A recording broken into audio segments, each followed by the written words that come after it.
Seda pole lihtne öelda, kuid nii kriminaal- kui ka tsiviilasjas on nüüd keskmes süüdistused, et Arby'si töötaja sülitas tahtlikult kliendi toidu sisse ja nakatas teda herpesega. Me käsitleme kriminaaluurimist ja seda suurt kohtuasja. Tere tulemast saatesse Sidebar, mida esitab Law and Crime. Kas ma võin teie tellimuse võtta? Mina olen Jesse Weber. Kõigile meeldivad iseenda jõul saavutatud edulood, kuid John Morgan ütleb, et päriselus see nii ei käi. Suurepärane John Morgan, kõik koos tema uues raamatus Life is Luck. Morgan & Morgan asutaja John Morgan räägib ausalt sellest, kui suur roll on õnnel edus ning kuidas võimalusi ära tunda, kui need ilmuvad. Ja see seeme oli lihtsalt õnnega koos. Alates ajalehtede laiali kandmisest lapsena kuni Ameerika suurima vigastusõigusbüroo loomiseni jagab John Morgan hetki, mis muutsid kõike. See on juhend, kuidas läheneda elule, õnnele ja lõpuks edule. See ei ole järjekordne miljardäri mälestuste raamat, mis on täis lääget nõu. See on aus, otsekohene ja täis õppetunde, kuidas muuta nii hea kui halb õnn millekski suuremaks. Ma loodan, et inimesed loevad seda. Ma loodan, et inimesed hindavad seda. Osta Life is Luck kohe Amazonist aadressil forthepeople.com/lifeisluck. Vaata, ma ei tea, kuidas seda öelda. See on väga häiriv juhtum. See on üsna jälk juhtum. Kui need süüdistused vastavad tõele, siis ausalt, mul on sellele perele tõesti väga kahju, sest sellist asja ei kuule iga päev. Ja ma tõesti loodan, et tead, sa peaksid selleks maha istuma. Aus hoiatus, see on raske juhtum. Aga ma ütlen seda kõike sellepärast, et McCurtani maakonnas Oklahomas on endise Arby'si juhataja vastu esitatud nii kriminaalsüüdistused kui ka tsiviilhagi, kuna teda süüdistatakse mitte ainult naise toidu sisse sülitamises, vaid ka tema herpesega nakatamises. Kahjuks pean sellest rääkima. Ma hakkan seda kõike sinuga lahti seletama. Alustan kriminaalasjast ja siis liigun tsiviilasja juurde. Ma tahan sulle otse ette lugeda Amanda M. Hendriksi vahistamismäärust põhjendavast vandega kinnitatud avaldusest. 1. aprillil 2026 umbes kell 16.30 mina, Zane Mann, Broken Bow linna vormiriietuses ametnik, võtsin vastu avalduse, mis puudutas Arby's töötaja poolt kliendi toidu sisse sülitamist. Võtsin ühendust Jenica Churchiga, kes väitis, et 28. märtsil 2026 oli Jenica käinud Arby'si autoteeninduses ja teinud tellimuse. Jenica tellis 40 eest võileivakomplekti. Võtsin ühendust Arby'siga, et saada videomaterjali, kuid mulle öeldi, et koopiate saamiseks on vaja läbiotsimisluba. 10. aprillil suutsin esitada ja 16. aprillil täita läbiotsimismääruse.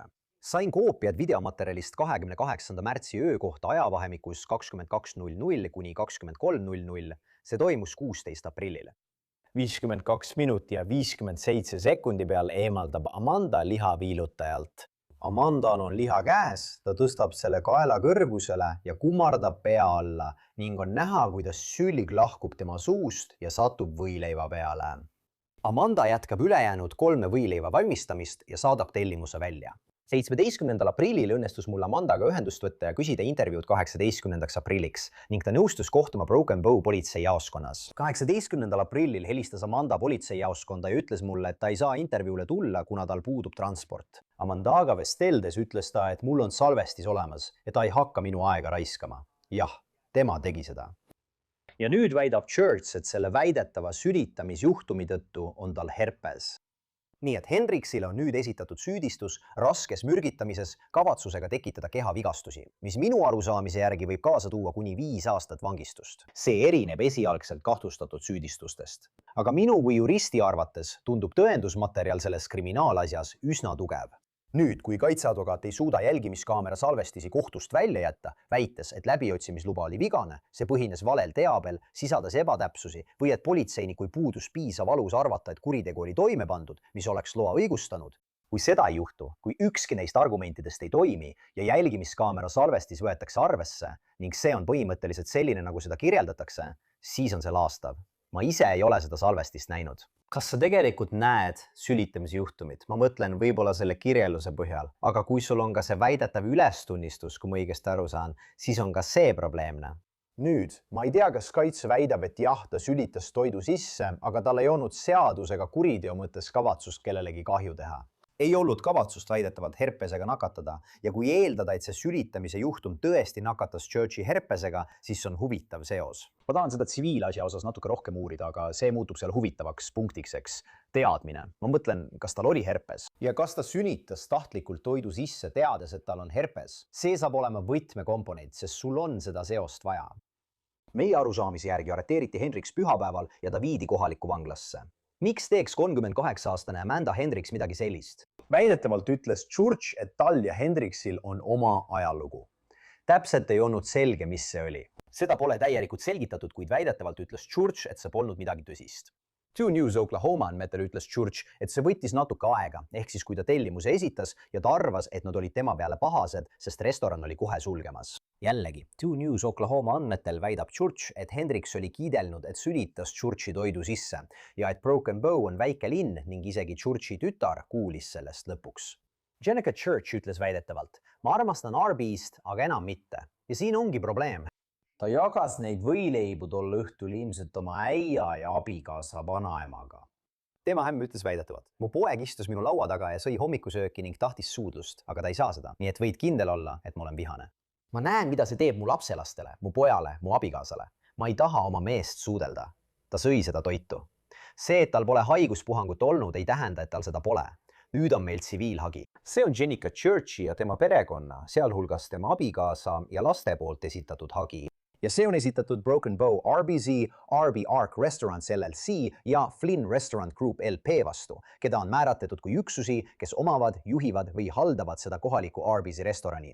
Ja samuti on see esitatud ka Hendriksi vastu, eks. Aga tegelikult suur raha tuleb ikkagi nende üksuste käest. See on selle kohtuasja eesmärk. Ma tahan teile ette lugeda kaebuses esitatud faktide kirjelduse ja siis räägime nõuetest ehk õiguslikest alustest, millele hagi tugineb.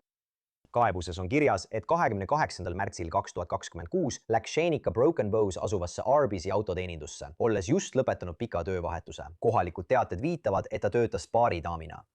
Ta läks toitu ära tooma ja kaebuses on kirjas, et Hendriks oli töötaja. Tema ülesandeks oli toidu valmistamine. Ja nagu näete, see ongi see, mis seob vastutuse ettevõttega, eks. Töötaja väidetavalt paneb toime õigusrikkumise, vale teo oma tööülesannete täitmise käigus. Ja kaebuses väidetakse, et Hendriks sülitas tahtlikult ja meelega toidu peale. Nii et nad ütlevad, et see ei olnud õnnetuseks. Midagi sellist mitte. Tahtlik, meelega tehtud. Pelegi väidab kaebus, et Hendriks teadis, et tal on herpes, HSV1. Kuidas? Kaebuses väidetakse, et selle juhtumi ajal oli Hendriksil herpes ja puhang koos nähtavate villidega. Nii et idee on selles, et ta väidetavalt saastastas toidu oma herpesega. Kaebuses viidati ka sellele jälgimiskaamera salvestisele, mida ma varem mainisin. Aga siin on väidetavalt see, mis juhtus pärast toidu valmistamist ja üleandmist. Ma loen teile sõna-sõnalt. Tsitaat. Hageja Jenica Church sõi ühe võileiva tellimusest, kui ta parklast välja sõitis. Hageja Jenica Church sõitis seejärel koju. Kui hageja Jenica Church koju jõudis, jagas ta ülejäänud Arbisest tellitud toidu hageja Steven Dollarhaiti ja tema emaga. Hageja Steven Dollarhait sõi saastunud tellimusest toitu. Steven Dollarhaiti ema, kes oli hospiitsi hooldusel, sõi samuti saastunud tellimusest toitu. Ükski hagejatest, kes seda toitu sõid, ei teadnud, et see oli saastunud Kostja Hendriksi HSV1 viirusega nakatunud süljega. Ükski hagejatest, kes seda toitu sõid, ei andnud nõusolekut süüa kehavedelikke või HSV1 viirusega nakatunud süljega saastunud toitu. Enne 28. märtsi 2026 ei olnud hageja Jenica Church nakatunud HSV1-ga. Enne seda juhtumit ei olnud hageja Jenica Church kunagi saanud positiivset tulemust HSV1 suhtes. Enne seda juhtumit ei olnud hageja Jenica Church kunagi kogenud ühtegi HSV1 sümptomit, sealhulgas ohatisi, haavandeid ega suuherpese puhanguid. Enne seda juhtumit ei olnud hagejal Jenica Churchil HSV1 nakkuse ajalugu. Edasi öeldakse, tsiteerin, pärast saastunud toidu tarbimist 28. märtsil 2026 tekkis hagejal Jenica Churchil HSV1 nakkuse sümptomid. Hagejal Jenica Churchil tekkis pärast saastunud toidu tarbimist huulele kahjustus ehk ohatis. Hageja Jenica Churchill pöördus meditsiinilise hindamise ja ravi saamiseks arsti Herahi poole. Hagejal Jenica Churchill tehti HSV1 test. Pärast juhtumit osutus hageja Jenica Churchill HSV1 suhtes positiivseks. HSV1 diagnoos kinnitati meditsiiniliste testidega. Hageja Jenica Churchill sai Pälas apteegist ravimeid HSV1 nakkuse raviks. Pärast nakatumist HSV1-ga saastunud toidust on Hage ja Jenica Churchillil esinenud mitu dokumenteeritud suuga herpese puhangut. Need puhangud on hõlmanud valulikke haavandeid, ohatisi ja muid HSV1-ga seotud sümptomeid. Puhangud on vallandunud stressi tõttu ja esinenud mitmel korral. Iga puhang põhjustab Hage ja Jenica Churchillile füüsilist valu, ebamugavust ja nähtavaid haavandeid. HSV1 on ravimatu viirus, mis jääb Hage ja Jenica Churchilli kehasse kogu tema eluks. Siin on mitu asja, mida peame tõestama. Esiteks püüab see luua seos saastunud toidu ja herpese vaheleks, sest kostja advokaat ründaks seda. Kuidas sa tead, et sa ei saanud herpest millestki või kelledki teiselt? See saab olema Jenica elu, tema elustiili ja meditsiinilise ajaloo uurimine. Kui ta suudab kinnitada diagnoosi ja ravi ning tundub, et see võib olla dokumenteeritud, eriti kuna sa lugesid seda hagiavaldust ja seal on toodud üksikasjalikud nimed, asukohad ja meditsiinitöötajate aadressid, siis saab see olema selle juhtumi oluline osa. See saab olema oluline tõend selle dokumenteerimiseks. Aga taas, ta peab tõestama, et tal ei ole seda varem olnud ja et ei ole ühtegi muud võimalikku põhjust. Aga samuti ma mõtlen, issand, kas see tõestab kahju komponenti, mis on tsiviilasjades vajalik, eks? Üks asi, mida peab tõestama, on see, mis kahju sul on, mida sa kannatasid, mida sulle tehti. See on kahjuhüvitise arvutamisel väga oluline. Ja ma pean ütlema, kas see on vandekohtu jaoks liiast. Sa ütled vandekohtule, et keegi sülitas su toidu peale ja andis sulle herpese. Ma arvan, et nad suudavad mõista ja hinnata selle trauma mõju. Muidugi tuleb juhtum siiski ära tõestada, aga kahju osas arvan ma, et see on.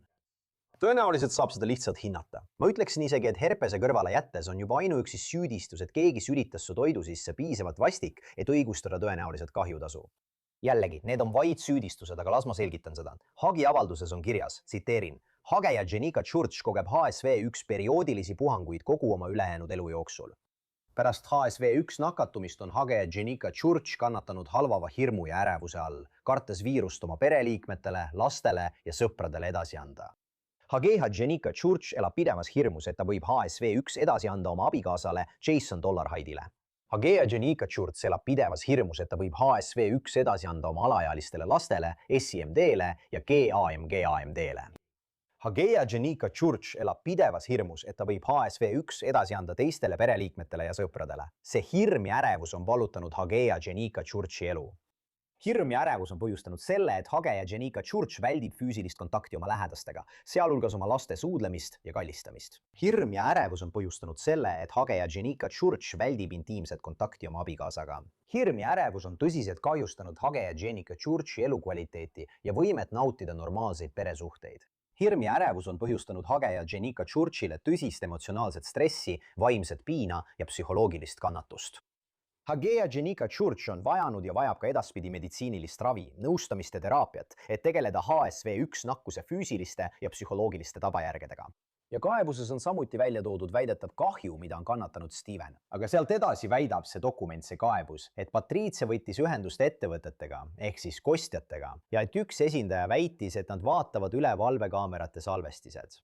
Aga kaebuses väidetakse, et esindaja ei teinud seda kunagi ega võtnud Patriciaga ühendust. Vähemalt selle kaebuse kohaselt oli hiljem veel üks kontakt. Ja väidetavalt valetas esindaja Patriciale, et ta oli videot vaadanud ning väitis, et toit oli ohutu ja saastamata. Kaebuses väidetakse, et seda tehti vastutuse vältimiseks, et pere ei pöörduks selle asjaga kohtusse. Ja lisaks on väidetud, et esindajad helistasid kaebaja koju mitu korda ja pakkusid väikest summat raha, et asi edasi ei läheks.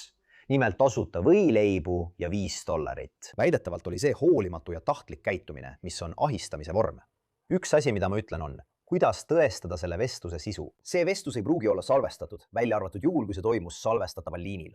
Teate küll, kui helistate kellelegi või ettevõttesse, siis öeldakse, et kõne salvestatakse. Võib-olla, pole kindel, kas midagi pandi kirja ka e-kirjas.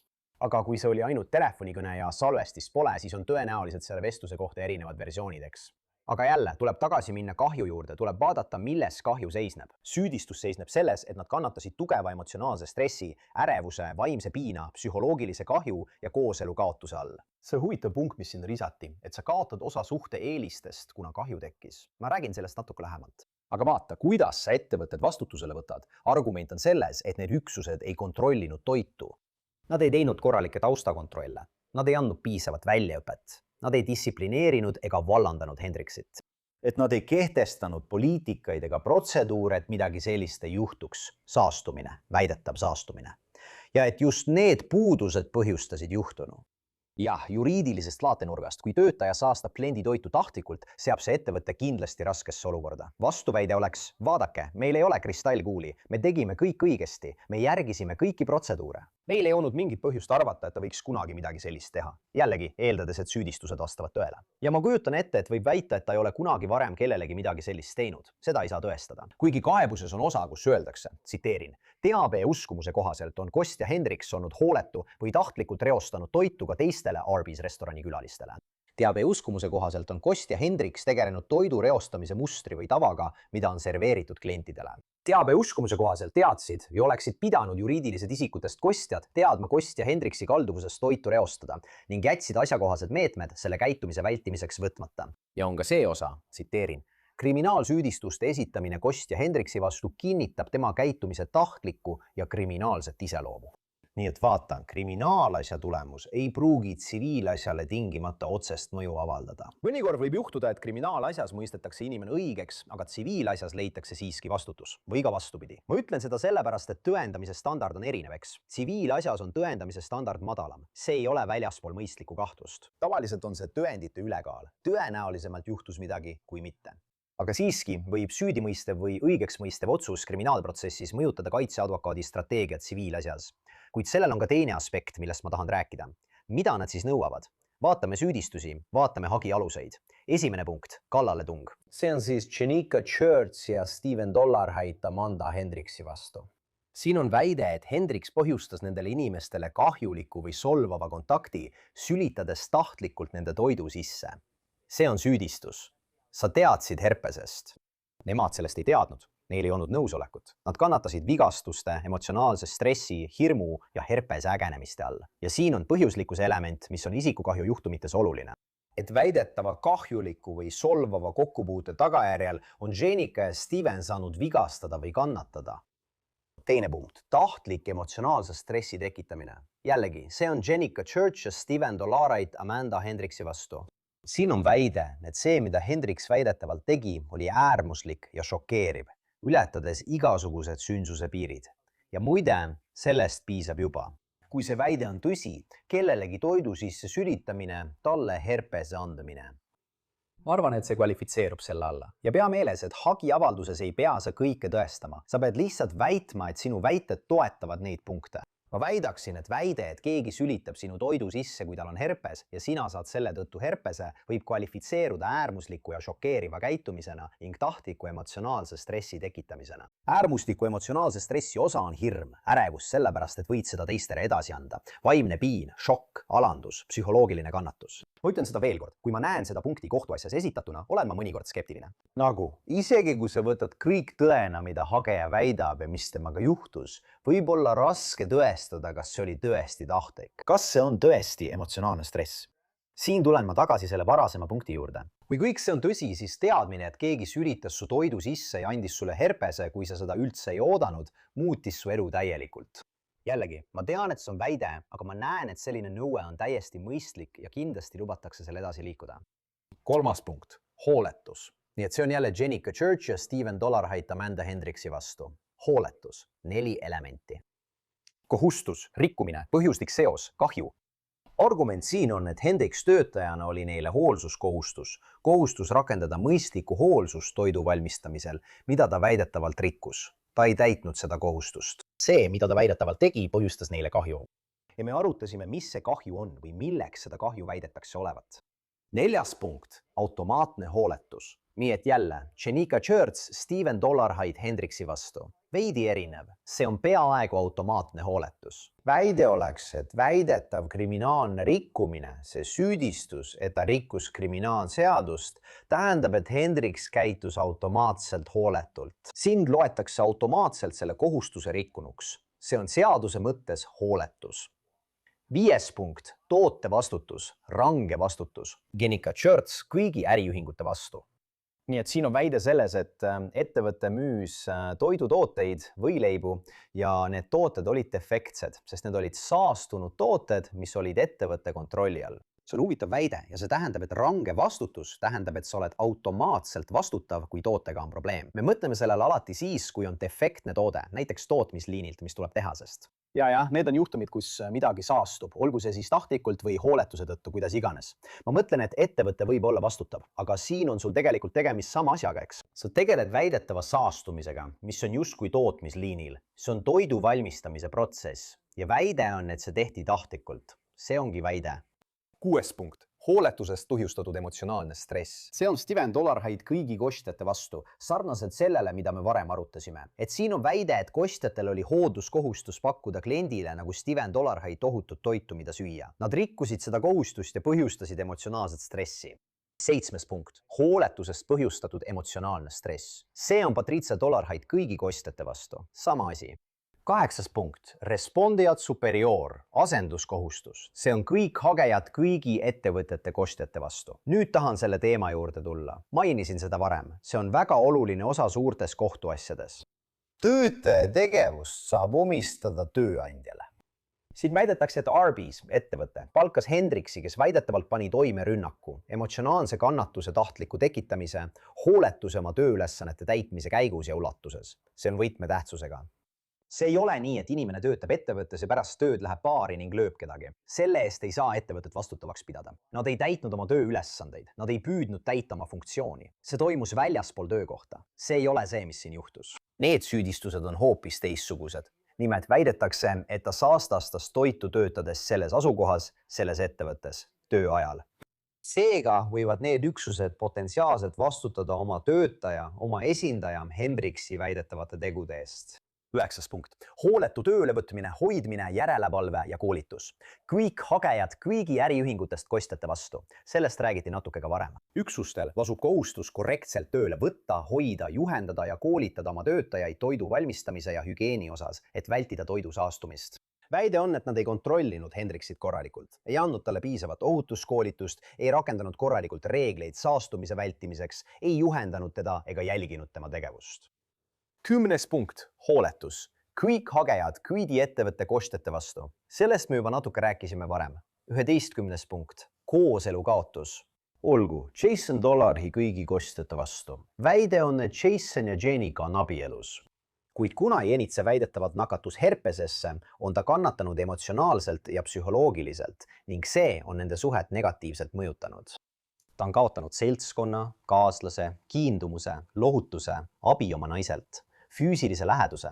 Ta on kaotanud abielu eelised. 12. punkt. Taas kooselu kaotus. See puudutab üht lastest, SIMD-d, kõigi kostjate vastu. See on siis Jasoni ja Jenica laps. Jällegi väidab ta, et on kaotanud oma ema seltskonna, ühiskonna, lohutuse, kiindumuse, et Jenica on vältinud füüsilist kontakti. Kontakti oma lapsega herpese tõttu ei soovi nakatada. Järgmine punkt, 13. Kooselu kaotus teise lapse puhul. 14. punkt, kooselu kaotus. See on Patricia Dollarhide kõigi kostjate vastu, sest Patricia on abielus Steveniga. Teised pereliikmed, sama mõte. Ja siis viimane punkt on karistuslikud kahjutasud. See puudutab kõiki kostjaid kõigi hagejate suhtes. Karistuslikud kahjutasud, karistuslik kahju, et kostja käitumine oli tõesti halb. Tahtlik, hoolimatu, jõhker, pahatahtlik, õigustab karistuslike kahjutasude määramist. See ei puuduta ainult väidetavat sülitamist. See puudutab selle ärahoidmata jätmist ja siis väidetavat nii väikese pakkumise tegemist, et see püviks süüdistused vaiba alla. Ja taas, vaadates, milles Hendriksit süüdistatakse, on tegemist äärmiselt šokeeriva väidetava käitumise ja tegudega. Muide, karistuslikud kahjutasud, mis tavapärastes kohtuasjades võivad olla üsna kulukad, on mõeldud tõeliselt halva ja šokeeriva käitumise eest. Samuti nõutakse ka hüvitavaid kahjutasusid. Need on kahjutasud, mille eesmärk on sind taas täielikult hüvitada. Ja see hõlmab majanduslikke kahjusid, näiteks ravikulud, ning mittemajanduslikke kahjusid, nagu füüsiline valu ja kannatused, vaimne piin, samuti kooselu kaotust, millest me varem rääkisime. Samuti nõutakse vandekohtuprotsessi. Nüüd vastavalt 2 News Oklahoma andmetele oli Church öelnud, Jenica, kui ma lähen välja sööma ja näen kedagi, kellel on suur asi näos, siis ma ei taha, et ta mulle süüa serveeriks.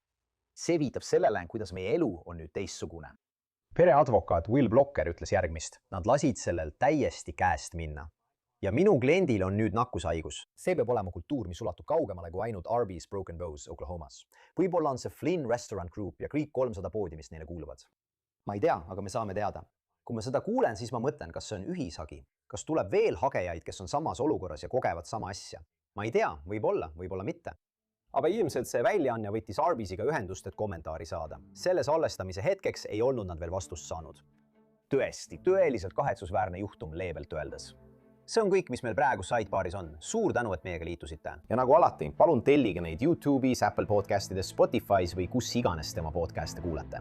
Samuti võite meid vaadata ka NBC Peacockis. Kui soovite mind jälgida X'is ja Instagramis või vaadake minu News Nationi saadet Jesse Weber Live'i esmaspäevast reedeni kell 23:00 ida aja järgi. Näeme järgmine kord. Kõigile head!